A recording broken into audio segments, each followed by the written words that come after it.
Hello, everyone, and welcome to another episode of the U Factor. I am really excited to get started today. As you can see, I'm in a different setting. I'm actually at the Humint head office today, so you'll see a little bit of a difference in the backdrop.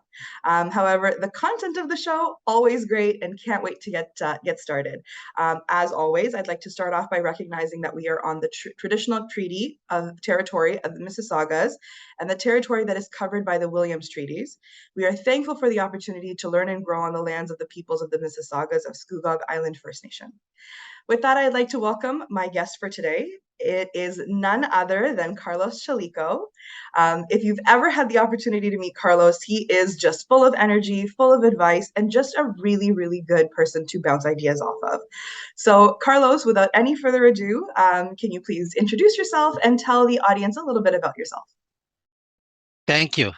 Thanks for the invitation first, and it's very exciting. We've been planning this for quite some time. As you have already said, my name is Carlos Chalico. I was born and raised in Mexico, and have been in the cybersecurity, IT governance, IT audit space for a long time, since 1996. Which is when I joined Ernst & Young in Mexico. I was with the firm until 2012, which is when I decided to moved to Canada to come and enjoy the winter. I'm still smiling in winter, so I think I'm still having fun at that time. Yeah. I love that. We can fight over weather. I love it. Yeah, exactly.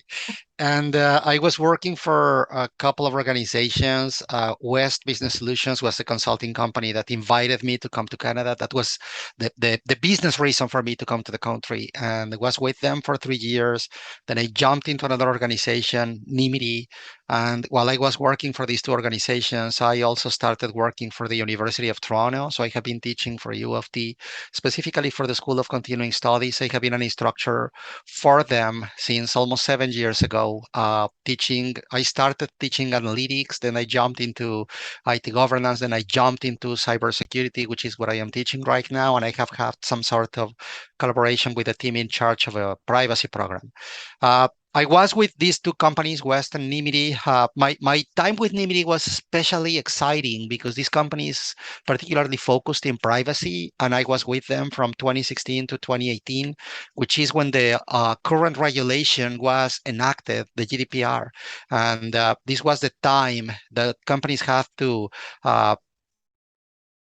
have the chance to properly comply with this regulation, excuse me. And they used this couple of years from 2016 to 2018 to develop the processes and get the tools they needed in order to properly comply with the regulation. And because of that, I was traveling to the States and Europe to work with some clients to help them with that. So it was a very exciting time.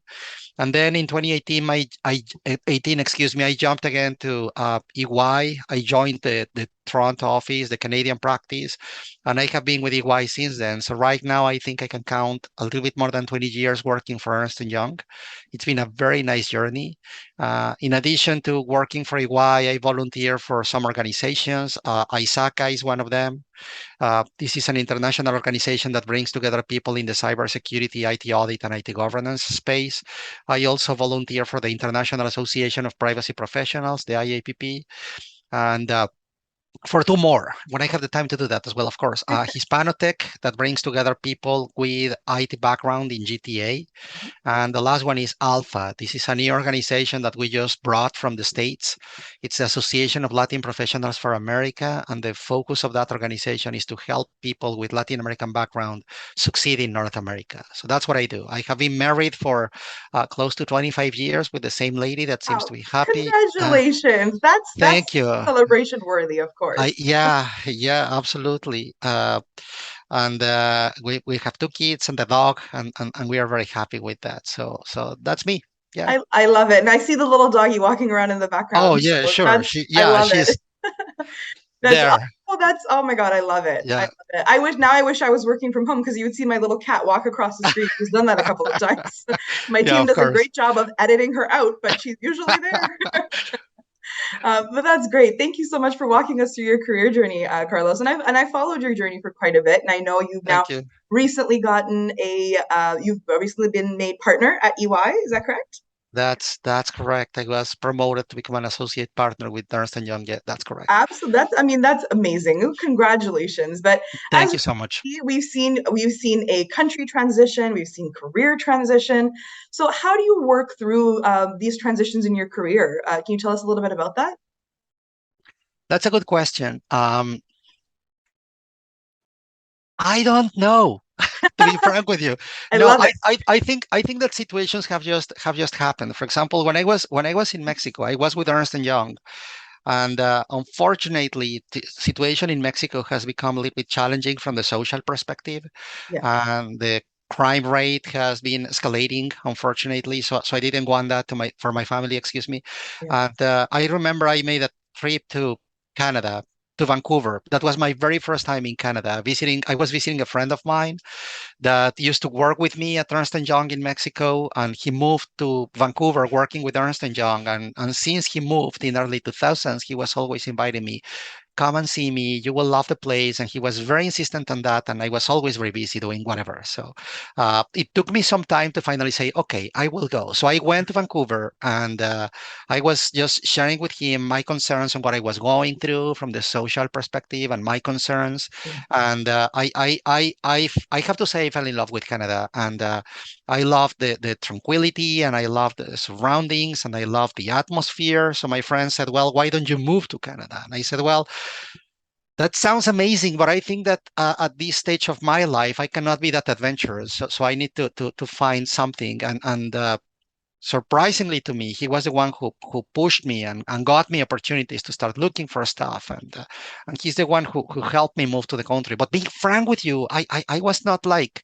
I was not like looking for this change. yeah, And it simply was like a series of, I will say, fortunate events that happened one after the other, that were finally accommodating things. A friend of mine in Mexico used to say, when I was sharing with him my story on my idea of moving to Canada, he said, you got the stars aligned for you. So that's what happened.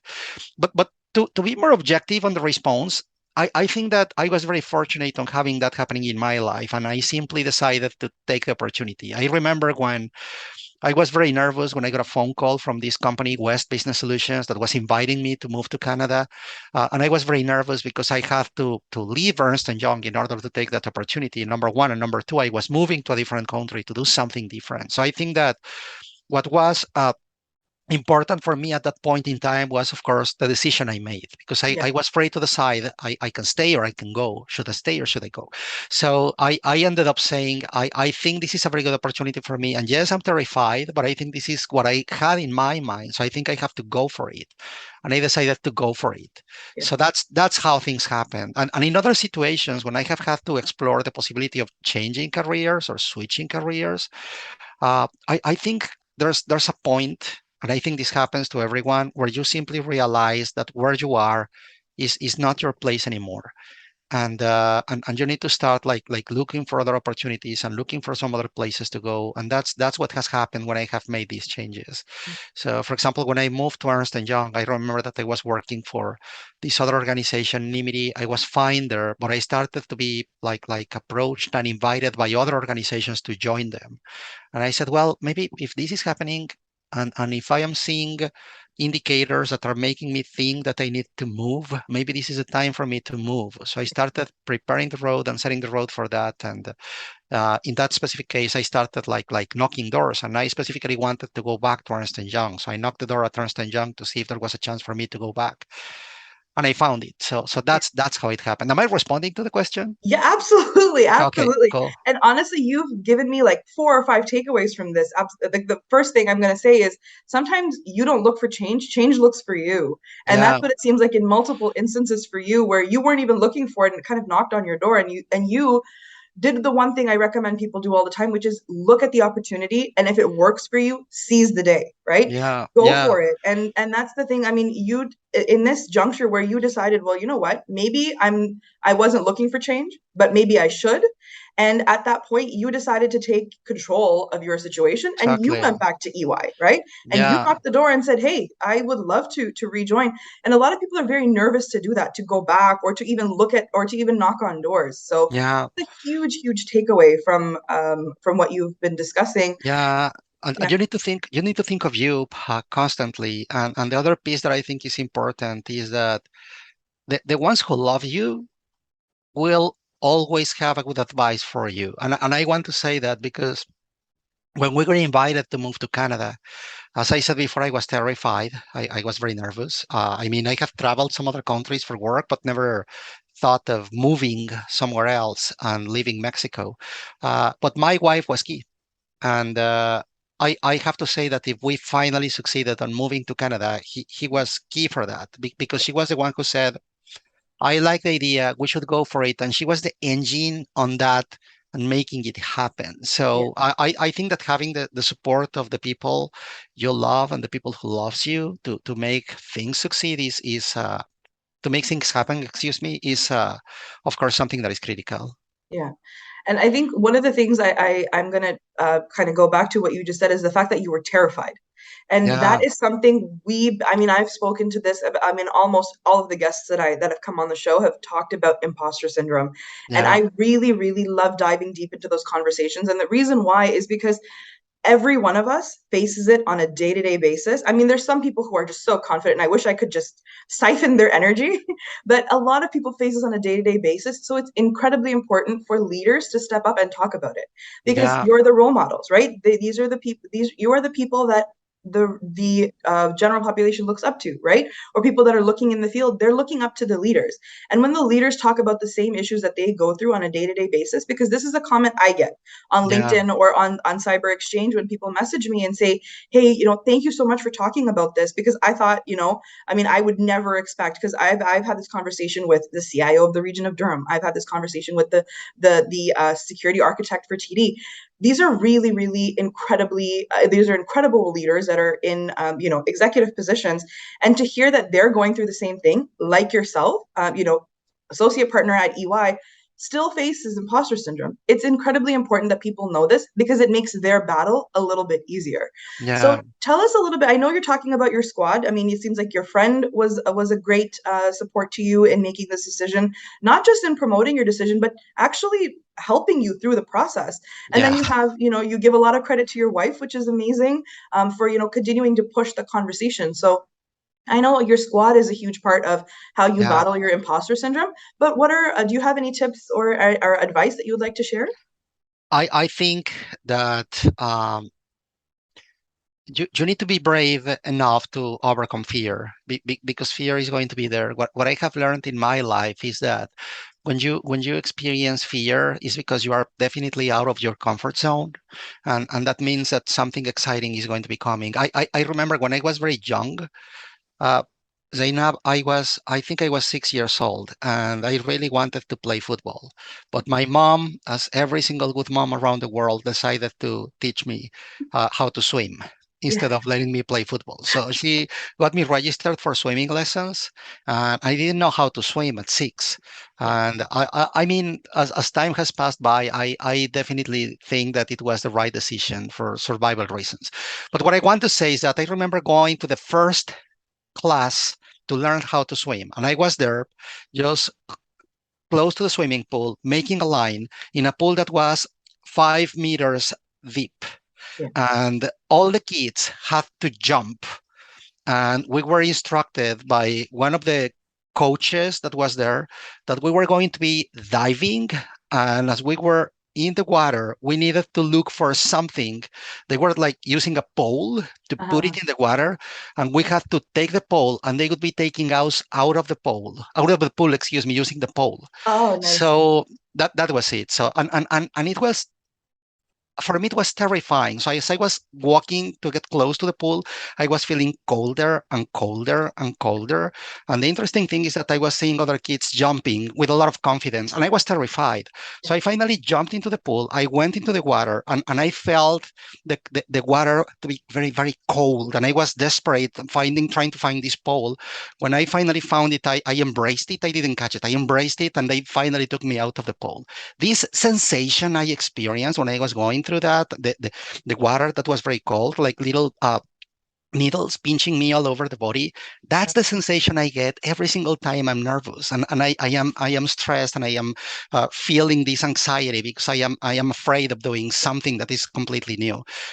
That's my own interpretation of fear. So that's how I feel. What I want to say is that every single time I feel that, I recognize that I am taking myself out of my comfort zone, and I need to go for that. So I think that in order to respond to your question very specifically, you need to find how you feel when you're experiencing this fear in order to properly overcome that. And you need to ask all the questions you need to ask to all the people you want to talk to. I am very proud, I have to say, on being able to teach at the University of Toronto, at the School of Continuing Studies. That was a milestone for me, and I am very proud of doing that. I love teaching, but I never thought when I was in Mexico that I was going to be able to teach at the University of Toronto. And the interesting thing is that this opportunity came through a simple question that came through overcoming fear. I remember that when I came to the country, one of the first organizations I looked for was ISACA. ISACA, as I said before, is a global organization. I was a member of ISACA in Mexico, a member of the Mexico City chapter, a member of the board. I came to Canada, so I found ISACA and I became a volunteer for them. I remember that I was in a meeting planning for the training sessions for the next year, and the board executives were just asking questions about ideas and what to do. And I started feeling confident, so I raised my hand and I was talking more than once about topics and things, and I mentioned information governance more than once. And then suddenly the president that was in charge of the chapter at that time said, Carlos, it seems that you are somehow passionate about information governance, and that's a topic that we think we should be talking our members about. So what about having you delivering a workshop? This is a 3 hours workshop for members just to talk about information governance. And I started feeling how I was getting into the pool. Yeah. I felt the nervousness, and I felt that it was terrifying because I was able to teach 3 hours or more in Spanish, but I had never done that before in English. Yeah. This was maybe 8 years ago, 9 years ago. So I was terrified, but fortunately I stood up and I finally said, okay, I will. And I left the room just thinking, what did I just do? I mean, how will I be able to deliver this content with my broken English that is severely impacted because my mother tongue is Spanish? I will not be able to make it. So, fortunately, just by verbalizing these with other friends, someone recommended me to talk to a lady that was specialized in accents and public speaking and stuff like that. And she gave me a lot of advice. But the most important piece was that she said, Carlos, you need to take out the elephant in the room. This expression of the elephant in the room is something that does not exist in Spanish. So she spent some time explaining to me what the elephant in the room was. So I learned the concept, and when the time came for me to present, I was prepared with my elephant in the room. I will go to that in a second, because before delivering the presentation, there was another speaker that was also talking about information governance from a slightly different angle. And what terrified me is that I had spent some time on preparing some cases on public cases that companies had suffered for not properly managing their information governance model. And this gentleman started talking about the exact same cases. So I thought he was going to be like using the same examples. And because of that, he was going to be negatively impacting my presentation. But it was the other way. The way he delivered his presentation was the perfect preamble for my presentation. So at the end of the session, his session, I approached him and I said, you know what? I really liked what you delivered, and something that I just want you to know is that what you're presenting is a perfect introduction to what I will be delivering. And he said, well, that's great, thank you. And what are you going to be talking about? So with that question, he started the conversation, and that question took us to another one, and then another one, and then another one. And his final question was, "Are you interested in teaching at the University of Toronto?" And so Oh, that's how it happened, just by approaching a guy because I liked what he was delivering, and I will say brave enough just to stand in front of him and say, "Congratulations, it was great." Then my time came to talk to the people, and I remember these comments from this lady on the elephant in the room, and I was prepared for that. So I said, "Guys, I just want to say something to you." And then I had a very nice slide of a very huge elephant in a very tiny room. And I said, I need to talk about the elephant in the room. And the elephant in the room is the fact that I am Mexican. I was born in Mexico. So my first language is Spanish. So that's why you will get this lovely Latino accent for 3 hours. But what I want to say is that if for whatever reason there's something you don't understand, please feel free to let me know. No offense, no hurt feelings. I will definitely go back as much as I need to in order to help you understand what I am trying to explain. It went great. I gained confidence after that, and every single time I need to go back to bring my elephant to the room, I always do that, and that's been amazing. So sorry for the long answer, but I no, think that the two pieces are, number one, don't be afraid of asking questions. Asking questions can lead you to find very interesting people. And number two, overcome your fears. And if you need to be the one bringing the elephant in the room and showing it so that you can take control of how that situation is going to be managed, I think that can be very, very useful. I think that's amazing. First of all, I love the analogy of just taking the elephant out of the room, address the elephant, get rid of it. Yeah, yeah, But what I really want to focus here is on two things that I've noticed, Carlos, and this is why I asked this imposter syndrome question to everybody, because everybody's response is different. Everyone has their own way of dealing with it. And you've said something truly unique, which I haven't heard, and I've spoken to a lot of people, not just on the show, but just outside of this. This is something I work I mean, it's something that's very close to my heart, something that I've battled with, even when I was approached to host the show. I had a huge issue and I was like, oh my God, there's so many better people out there. There's better speakers, there's this and that, until I kind of, I had my squad, who said, stop, you're going to be great at this. This is what you do. Go and talk about it. And this is why I really like to get to the crux of this and see how much advice we can potentially share. But the thing that I love that you mentioned is that you're talking about the fear response, recognizing your own fear response to understand that you're even having that kind of response to whatever situation you're in. Sometimes we don't recognize that. We feel like, oh my God, I'm nervous or whatever, but you've identified an exact what your fear response is. You know exactly what your body goes through, your mind goes through. Now you address it with that. You understand that this is not normal nervousness. This is not, me having some jitters. This is a true fear or terror response to something. And then in that moment, because you're recognizing that, you then address it that way. yeah, That's incredible. I mean, that's incredible. First of all, that's something I never thought about. Because I sometimes, when I have that moment where I'm like nervous, as you were talking about it, I was thinking about it. I was like, what's my fear response? Am I going to notice this next time? And now I will. I will actually focus on what do I feel like when it's true fear and something that I should address with myself before I move forward. But with you addressing your fear response, you not only did you deliver that session, but you also got that opportunity all from you battling one moment of insecurity. You battled that one moment of insecurity, and from that you got your 3-hour session that you delivered that definitely would have helped. I'm assuming it was probably a great confidence booster. But from that same, if you hadn't taken that session, if you hadn't decided to speak on that, you wouldn't have gone up to the speaker to say, hey, yours is a great preamble to what I'm about to talk about.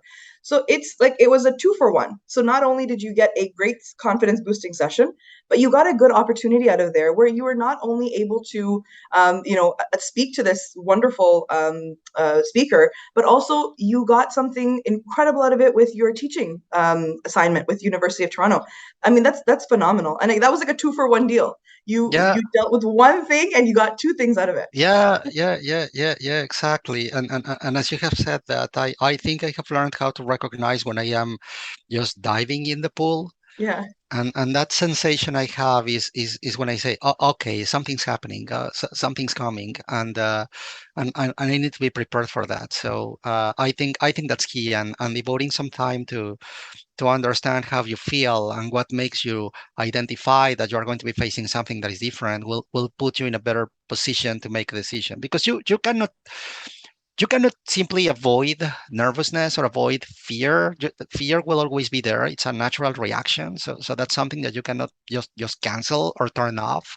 Yeah. I think the best way to deal with that is to, as you said, understand how to identify it so that you can have the proper mindset to make the proper decision to respond to that. And something that I loved in your case is how you said that when you were invited to do this, your squad, and I love the term you use with the squad, helped you make the decision. And if you allow me, just briefly sharing Of course. I love my wife's story when we came to the country, because I think it's very encouraging. When we came to the country, she was completely devoted to our family. So she was in charge of the house. She was in charge of the kids. But suddenly, she decided to start learning English to improve her English. She spoke a little bit of English when we came to the country, but she needed to improve that and she needed to gain confidence. So she just got enrolled in a program and she started going to the English classes. And then I remember that at some point the teachers told her she was not looking for a job at that time, but they told her, you know what? You are ready to go to the next stage. And the next stage is that you will go to a very specific program where we will prepare you to manage an interview and deliver a presentation, prepare a resume so that you can be ready to go for a job. And she said, no, I am not ready for that. So she came home and she said, they are pushing me to go there, but I am not ready for that. And I said, well, if they say you are, they say, I mean, you are. I mean, they You are are. the experts. So just trust them and go for it. So she went and she started going there and she did well. And then she said, you know what? You're ready for a co-op. Yeah. You should be going for a co-op. There's an organization that any organization maybe will be, excuse me, taking real value from what you have to offer. So why don't you go for a co-op? And then she had again this feeling of saying, no, I am not ready for that. And my Yeah. position was, again, Yeah. I mean, they are the experts. They know. They say you are ready. You are. Go You are for it. ready. And Yeah. she went. So interestingly, she was assigned with the same company she worked with when she was in Mexico. And she did great. Yeah. So when the time was over for the co-op, someone at the company said, you know what, we are opening a position, so we think that you should stay. So why don't you apply? And she had again the same sensation. And the I position can't of the apply. No. squad was, you're ready for that. Go Yeah. for it. And she went. And she stayed with that company for 7 years. Oh, wow. She has now moved on. She's working for another organization. But what I want to say is that, as you just said, the support of the squad is key, and I do that not only because I love her. I do that because I owe her as well. I remember that when we went through the process of thinking of moving to Canada, she was the one taking that role, Yeah. and I was the one who was terrified, saying I can't, and she was the one saying, "Come on, Come on. let's go." Yeah. So I think that having this squad you are talking about and supporting each other is key in situations like these ones we are facing. And when we are changing countries and using different languages and going through these multiple challenges, having the proper support from the squad Yeah. is key. Yeah. Absolutely, absolutely. And you know what? You sometimes need someone to believe in you when you can't Yeah. believe in yourself, right? And that's what you guys did for each other, and that's what her squad did for her, and what your friends did for you is just made Yeah. sure that when you were lacking that belief in yourself, they stepped up and said, "No, you're going to do this and you're going to be great at it." And that gave you what you needed to go, "You know what? I'm going to give it a shot." That's Exactly, and yeah. and and I think, Zainab, that now that you say that, that's something we have to do for the ones that come behind. I mean, you and I have had the opportunity of being in this country for quite some time. I will be celebrating 10 years in November. So it's been a while, and I went through my challenges, and I went into the pool more than once. Yeah. The same with the other members of the squad, but we are now swimming, and, and, Yes. and we are finding a way to properly deal with that. And we are dealing with the temperature, and we are dealing with everything within the pool. So now we need to invite others to swim and help others do the same thing. And as you said before, we need to help others believe in themselves. And it's just saying, yes, you can. Yeah. I mean, you're here for a reason. I remember that I was invited some time ago by another organization to be part of a speed mentoring exercise. And it was pretty impressive, as it typically happens when I talk to professionals in Canada. I started reviewing resumes of people that were looking for opportunities, and resumes were very impressive.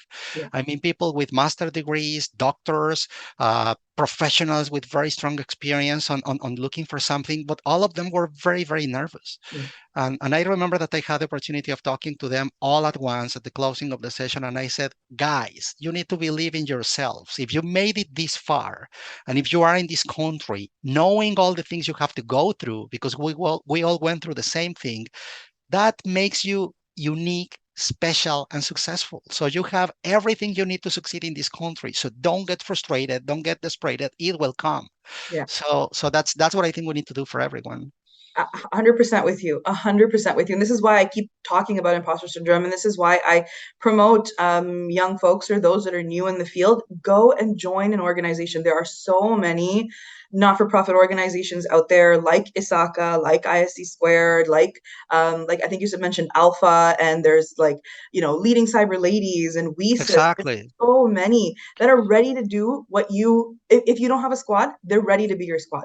They're ready to Exactly. support you and be everything for you. You have to just take the first step and reach out to them and say, hey, you know what? I'd love to connect. Or even simpler, if you're nervous about joining an organization, people like Carlos, people like myself, all of my guests have all invited you to connect with them on LinkedIn, right? Yeah. Reach out to someone and say, hey, you know what? If you have 5-10 minutes of your time, do you mind if I pick your brain about something? No one's Yeah. going to say no to you, right? Very Yeah. rarely are you going to see someone say, you know what, I can't. You'll always get someone who'll be willing to support you. And I know it's really funny because I'm gonna talk about my pool experience. Your pool experience, Carlos, was you taking a leap of faith. Mine was actually completely opposite. Same thing. I had a mother who said, "You're not learning." I wanted to learn karate. She said, "You're learning how to swim." So we went to the pool, and I unfortunately had a terrible incident. I was also about 5 or 6 years old, and I had an adult sit on me in the water. So I Oh, got stuck underneath, couldn't breathe, and I luckily got pulled out in time, but obviously I was terrified after that. yeah. Did not want to get into the pool again. But this was like years later when every time I would see a body of water, I would panic. I would be like, no, can't do this. But then I had, again, this was now my partner who promoted, and he said, you know what? You got to get into the water. You can't let this dictate and run your life. You love being near the ocean, you love being near the beach, but you're scared to get in. So, you know what? We're going to get you to get into the water. So, with that little bit of support, I got in and I learned to overcome my fear. So, there's two aspects to this. Take the leap of faith, but if you can't, give yourself some time and learn how to deal with your fear, because if you don't, like my partner said, it's going to dictate your life. It's going to make sure that you stay away from opportunities that you deserve, and it won't let you get to where you need to in life. So you have to do both. You have to take the leap of faith sometimes, and you have to deal with your fear sometimes. I find it funny that we both had pool experiences, but I thought, Yeah. let me throw that in there because I think it'll just it'll go with the flow here. So I No, thought, that's let me that's mention that's that. great. That's great, and I love the example, and I love how you explained as well that there's many associations that are out there waiting to be the squad of people, and that's true. So you have seen me that my face is like pointing in this direction because I have you in the screen right here, and I have another screen right here, but I have the camera here. So let me Yeah, say something to the people that is paying attention to this session. absolutely. So we understand that you are into the cybersecurity space. We need people in the cybersecurity space. I want to say we need you. There's different positions, there's different skills that are needed in cybersecurity. We need people that is very technical, but we need people that is very inclined to compliance as well. So there's a chance, and we need people, and that's urgent Yes. because unfortunately the needs in cybersecurity are growing and we don't have as many professionals as we need in order to respond to what is necessary. And I am not talking only on behalf of Ernst & Young. Of course, we need people at Ernst & Young, and I will say that Ernst & Young is great because it is great, but in addition to that, I work there. But it is not the only organization. There's other great organizations. There's many associations that are looking for talented people just like you. So don't be afraid. And as we said before, don't be shy on going for these organizations and these associations that are willing to cheer you and become your squad to support you. The chance is there, and you are ready to go for it. So thank you. So That was going back amazing, to the Carlos. session. You gave me goosebumps. That was Yeah, phenomenal. I love that. thank you. But you're right. It's not just super technical roles that in cyber that are needed. I mean, everyone looks at there's a whole aspect of cyber that is non-technical. So if you're not looking at the technical side, there's a huge need for the non-technical positions as well. And I use myself as an example all the time. I work in the cybersecurity field. I'm in marketing and operations, right? There's a need everywhere. So if you're looking, like Carlos said, don't be afraid. Reach out because we need you, right? That's the thing. We need you, and we know you're qualified. We know that you're great at what you do. And again, if you're nervous at reaching out to a person, or you're nervous to reach out to an organization, connect with someone like Humint. The organization exists to support people coming into the field. We do leadership transition, we do coaching, and all of those things. So if you feel like you're really starting off and you need some professional support, come this way. There's support everywhere. There's professional support. There is not-for-profits to support you, and there are people like Carlos who are very passionate about this. So just take a leap of faith and Yeah. come and talk to us because we need you here. Yeah, Um, and I have to say there's fun as well. yeah, CyberX develops and organizes great events. So yes, come for the that's knowledge, thank stay you for for the the plug. fun. Yeah, Yes, our conferences are great. So come and check us out as well. So that's a great plug in there. But okay, so I know we don't took a really deep dive into imposter syndrome, but I also wanted to talk a little bit about diversity because that's what was on the roster for today. So I know we talked about your cultural identity and how important that is to you. I know you're part of a couple of organizations like Hispanotech and Alpha. Um, so I just wanted to understand from you if you can talk to us a little bit about giving back through those programs, and not just how you're involved, but how giving back has supported you in your own career goals. thank you. Uh, I am something I have definitely loved about the atmosphere in Canada is diversity. Uh, we don't have the same level of diversity in Mexico, and I am strictly speaking from our cultural backgrounds. In Mexico, the majority of people that lives in the country is people that was born in Mexico. It's not like here that more than 50% of the population, at least in Ontario, was born somewhere else, like in my case. And that's something that I think is great. The different perspectives and the different angles you can have from people having different cultural backgrounds, different beliefs is amazing. So that's something that I definitely embrace. My involvement with Hispanotech and Alpha. As I have said before, I have my own swimming pool and my own experience on how I feel fear, how I experience fear, and how I react to that. I think it can be complicated to understand how you need to respond to that and the sensation you have when you are going through these type of situations. So I just want to help others. And my involvement with Hispanotech has had that focus. How is it that I can help others? It's the same thing with ISACA, the same thing with Alpha, the same thing with the IAPP. I have tried to find a way to help others have a successful career in a very specific path or overcome the challenges they have when they come to the country. Uh, how it has helped me, I think every single time I have the chance of talking to someone and learn from their story and the things they have gone through to come where they are, I find a way to understand my own story from a different angle. And I find a way to be more effective in the different roles I play in my personal life, in my professional life, in my volunteering life. And I think that finding a way to be a better mentor, to understand the responsibilities I have on helping others is something I find every single time I am trying to help someone achieve their own dreams and their own goals and resolve their own situations. Something that really touches me is when I have the chance of talking to someone, devoting a session to someone, maybe over coffee, maybe through Zoom or Teams or whatever, and then 1 or 2 or 3 or some years after we had that conversation, I have the chance of seeing that person again, and they say to me, "Do you remember we had a conversation 5 years ago, or 3 years ago, or 1 year ago, and I was just struggling on how to jump into the cybersecurity space? Well, guess what? I am now a cybersecurity analyst, or I am now a cybersecurity manager, or I was invited to become the CISO of this organization." That's very rewarding. So the sensation I feel is something that is hard to describe, but how good it makes me feel is something that I will never abandon. So just because I love that sensation, I love helping others because that's something I just simply like. And I think the reason why I asked this question is because I love to promote other people to join organizations as well.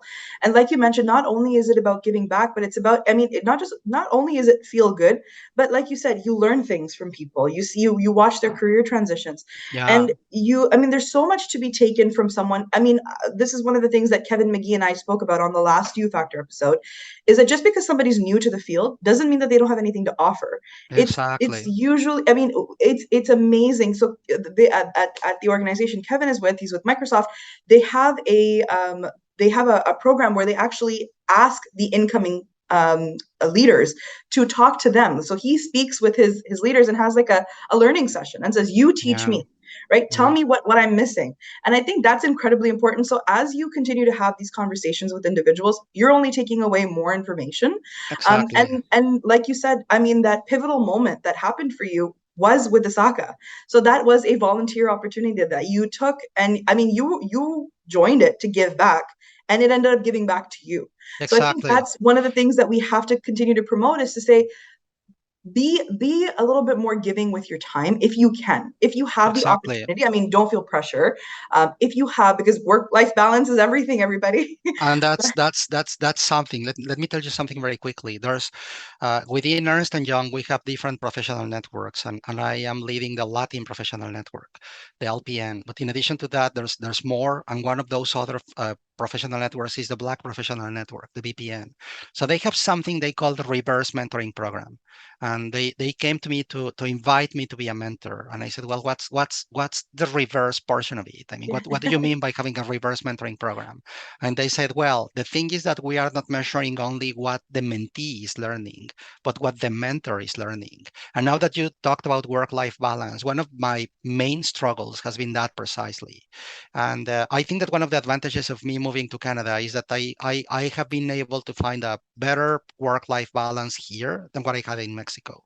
But what I want to say is that when I became a mentor within this reverse mentoring program, I just learned from my mentee how important it was for her to go to her yoga lessons and some other stuff that she did on her personal time, and how she was setting boundaries in order to have the proper time to do that. And I said, wow. So the level of discipline I found in this lady to do these things just helped me understand that I needed to do the same in Yeah. order to be able to have time for me and the squad. Yes, So I I love ended up, yeah, I it. ended up improving that because of that. So yes, every single opportunity you have to be part of these initiatives. It's not only what you can give, but being open to what you can learn and what you can get from that specific program or individuals. Yeah, Absolutely. I love that. Love that so much. I love the concept of reverse mentoring. And I think we need to look more into that. Not only is it about, I mean, in every aspect. Like you said, we're learning a lot. I mean, I'm learning a lot about boundaries and timings from some of my younger staff members. And it's one of yeah, those things that, we've grown up in a certain type of an environment when I'm talking about work culture. And there's a huge shift happening. So I think we need yeah, to continue having open, honest conversations with everybody. I mean, I know the pandemic now, or the new normal, or whatever we keep calling it, it taught us so much about work culture. Everything shut down, everyone got moved home. This was unprecedented. We've never seen this before. yeah, If we got stuck in our ways and we continue to not listen to people, we're going to end up with another situation where we won't know what to do if something happens, right? We need to continue having these conversations. Hybrid models are yeah, brand new. No one yeah, knew about hybrid. Like, I mean, very few organizations were offering work from home positions or flexibility, mostly startup culture. I will throw in a plug for CyberX, because we've had a phenomenal flexible work schedule forever. So it cool. wasn't a new thing for us, but it was for a lot of organizations, right? They was like, oh my God, what do we do now? How do we get people to work from home? How do we deal with cybersecurity risks when this happens, and all of these things? We cannot go back to our old ways. We need to understand that as we come in and as we decide what new work structure looks like for our respective organizations, we need to have open, honest communication with everyone, all Yeah, levels of staff, from your most junior staff member to your most senior staff member. And so I think concepts like reverse mentoring Perfect. Keep the conversation going, learn from each other, and continue to contribute to a positive work environment. Yeah, exactly. And we need to find a way to properly balance these new situations. For example, yesterday I was in a full day meeting with my team, and I have to say I love my team. I love my team. So I love that. one one I love one my of the too. yeah, one of the ladies from my team said, "Guys, we need to get together more often. I mean, Yeah, we are having these sessions every 2 months, but we need to do this more often. So why don't we?" This was very simple. Why don't we just agree on coming to the office in one day so that yeah, most of us can be here on the same day and we can see each other more often? And we said, but yeah, of course, that makes sense. I mean, it's pretty simple and we can do that. So we will be there on Thursdays. That's our agreement.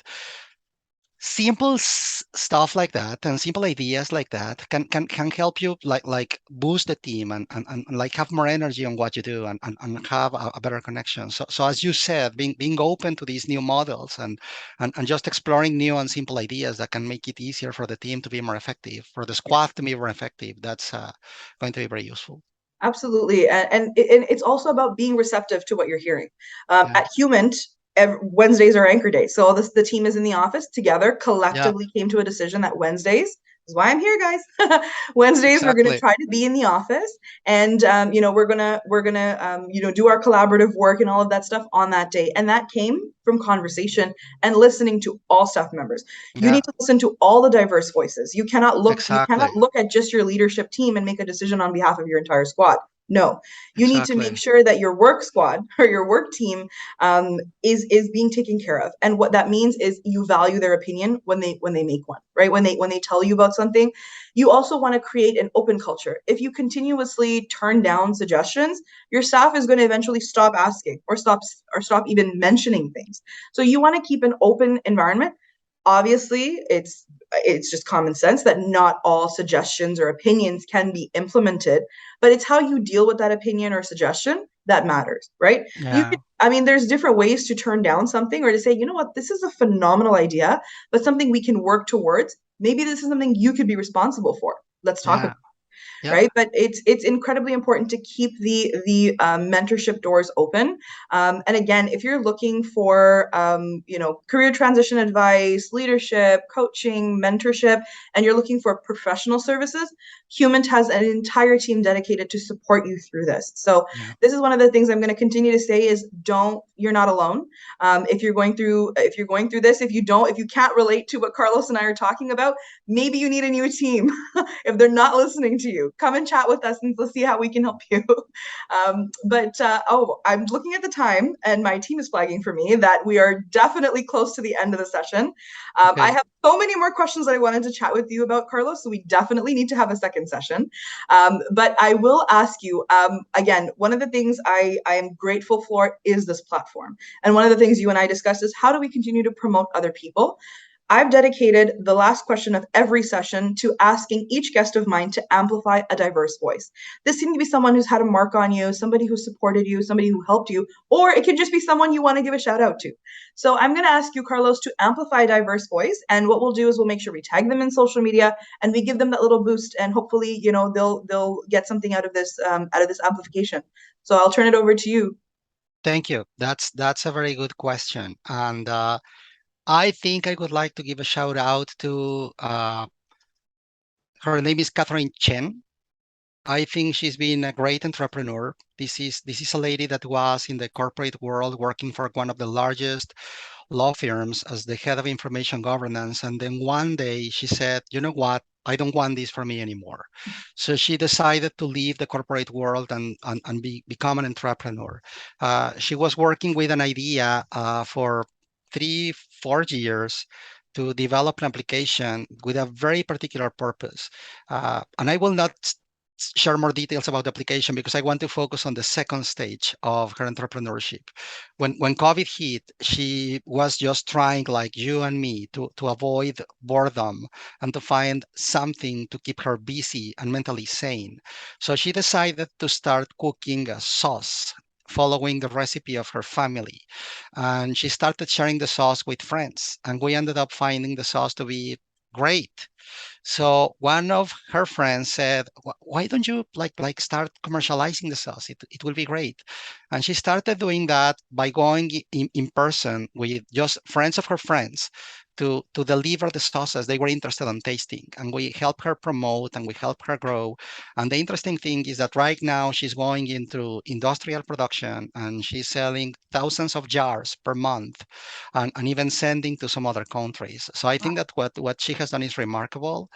This is a small entrepreneur that is working locally, doing great things, and I think that's why she deserves attention to get more clients, to get more support, and to just grow. Of course, she's not the only one. There's many other entrepreneurs in our community in Canada that we have to be supporting, and I think that having the heart and having the passion to do something like what she did is great in all of the people that is on that specific space. So that's my shout out.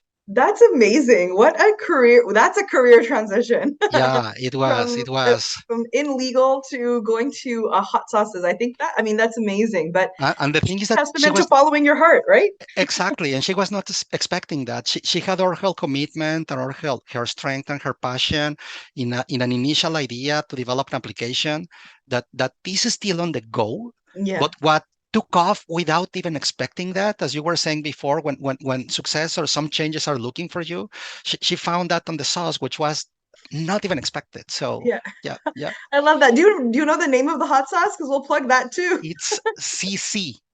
CC. Which Okay. are her initials. CC Ah, Spicy. That's very how she smart. identifies the product. Yeah, I like it. I like that she went with CC yeah, because it also is a very famous luxury brand. So CC yeah, is always good. That's amazing. Okay, so we'll make yeah. sure we plug CC and her CC sauce, but I think that's amazing. Definitely a unique shout out, but I'm so excited about this. And again, love to hear her story. I mean, that's amazing. And again, just another lesson that, you never know. Life will find you, change will find you, success will Yeah, find you. yeah, So yeah. long as you're open and looking, again, check your fear response, and see how you're going to get over it, what leap of faith you're going to take. But again, change will find you. So before I wrap up, Carlos, any last thoughts that you wanted to throw out? No, just to thank you for this, and I really enjoyed the conversation. It was fun, so thank you. Thank you. I'm, And I'm if glad you had a good you, time. I had a blast. I don't think I've yeah, laughed this no, much it in was my it was 20s. great. And if you're brave enough to have another one, Absolutely. I'm more than open to that. So just let me know. To trust me, I have like a bunch more questions that we didn't even get to because the conversation was just so great. So, Maybe something I have to clarify. This T-shirt I'm wearing is very special for me because this is the name of the very first computer I used a oh long time wow. ago, and it makes me think of a friend that just passed away last year that was Oh. a very strong user of this platform. So, just I don't know if it is a fun fact, but I will call it a fun fact. Well, Yeah, I love that you honored your friend, and I'm sorry for your loss, but I love the fact that you still honored your friend with a T-shirt. So it's a yeah, sentimental T-shirt. exactly. So thank you. I love it. This is amazing. Okay, so we definitely will be having a second session with Carlos Cool. because I can't get enough of him. I'm sure you guys loved him too. But thank you so much, everyone, for joining us today. I hope you'll join us again in the next couple of weeks for the next U Factor session with our next guest. And again, if you have any questions or recommendations on topics that you would like to hear or guests that you would like to see on, don't forget to send us an email or drop us a line. And again, feel free to connect with all of us on LinkedIn. We're always here to support you. So, hope you have a wonderful rest of your day, and we'll see you guys all next time. Thank you. See you.